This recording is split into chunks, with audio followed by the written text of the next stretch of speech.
সেদিনকে বাজার থেকে অন্যান্য সবজির পাশাপাশি ৩ কেজির মতো মটরশুঁটি নিয়ে এসেছিলাম ফ্রোজেন করার জন্য। তো গতকাল রান্নাবান্না সহ অন্য কাজের খুব একটা ঝামেলা ছিল না। তাই ভাবলাম যে এই ফ্রোজেন করার ব্যাপারগুলো আগে কমপ্লিট করে ফেলি। কারণ বাজার থেকে কিনে আনার পরে অনেকদিন ফেলে রাখলে কিন্তু শুকিয়ে যাবে।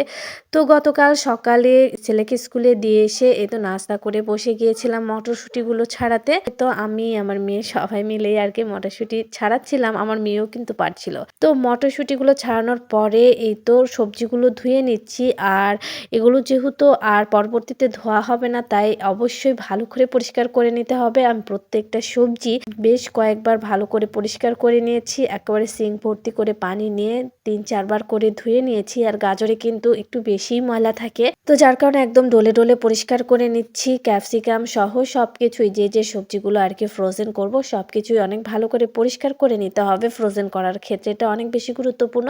তো এই তো আমার সবজি কিন্তু ধোয়াধুয়ি শেষ। এখন একদম পানি ঝরাতে দিয়েছি। ধনিয়া পাতাগুলোকে অফ ক্যামেরাতে আমি বেছে ধুয়ে এভাবে পানি ঝরাতে দিয়েছি। তো ১ম এ ধনিয়া পাতাগুলো আমি ভালো করে শুকিয়ে নিয়েছি। কিচেন টাওয়াল দিয়ে মুছে যতটা সম্ভব ড্রাই করে নিয়ে এই তো ছোট, ছোট করে কেটে নিয়েছি অফ ক্যামেরাতে। তারপরে এভাবে আরকি পলিব্যাগে রেখে দিব। শুধুমাত্র তরকারিতে দেওয়ার একদম আগ মুহূর্তে কিছুটা বের করে তরকারিতে দিয়ে দিব। আর এভাবে রাখলে কিন্তু ধনিয়া পাতা অনেকদিন ভালো থাকে। আর হচ্ছে তরকারিতে দিলেও বোঝা যায় না যে এটা হচ্ছে আসলে ফ্রোজেন কি টাটকা ধনিয়া পাতা। তো আসলে কিন্তু কিছু করার থাকে না ফ্রোজেন না করে। কারণ এত দাম বেড়ে যায়, বিশেষ করে রমজান মাসে আমাদের দেশে এত পরিমাণ জিনিসপাতির দাম বেড়ে যায়। দেখা যাচ্ছে আল্লাহ তাআলা আমাদের কিছুটা হলেও সামর্থ্য দিয়েছে কিনে খাওয়ার, কিন্তু অনেকের কিন্তু এই সামর্থ্যটা আসলে হয় না অনেক কিছু খাওয়ার। তো যাই হোক, এই তো আমি কিন্তু মটরশুঁটিগুলো হালকা করে ভাপ দিয়ে নিয়েছি। জাস্ট গরম পানির মধ্যে ১ মিনিটের মতো রেখে উঠিয়ে নিয়ে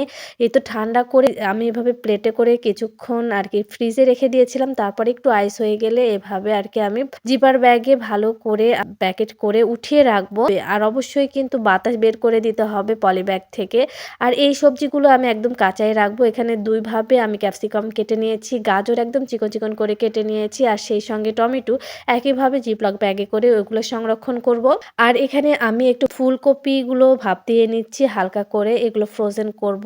আর হচ্ছে এখানে ২ ভাবে কিন্তু আমি ব্রোকলিও কেটে নিয়েছি। একটা ছোট সাইজ করেছি।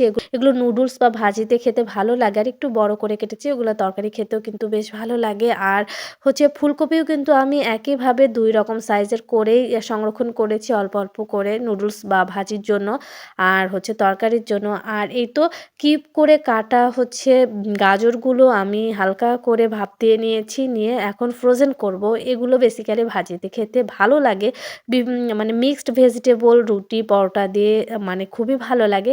যদিও শীতের সবজিগুলো কিন্তু এখন খেতে অনেকটাই অরুচি হয়ে গেছে। কিন্তু আবার যখন গরম পড়বে, গরমের সবজি খেতে, খেতে যখন অরুচি হয়ে যাবে তখন এই সবজিগুলো খেতে কিন্তু ইচ্ছে হবে। তো তাই আরকি অল্প, অল্প করে সংরক্ষণ করলাম। যদি খেতে ইচ্ছা হয় বের করে শুধু রান্না করে নিলেই হবে। দেন এই তো আমার ফ্রোজেন করার জন্য সবগুলো সবজি কিন্তু আমি প্যাকেট করে একদম রেডি করে এই তো এখন ফ্রিজে ঢুকিয়ে আর এই তো পলিব্যাগে কিন্তু সংরক্ষণ করলে অল্প জায়গাতেই অনেকগুলো সংরক্ষণ করা যায়।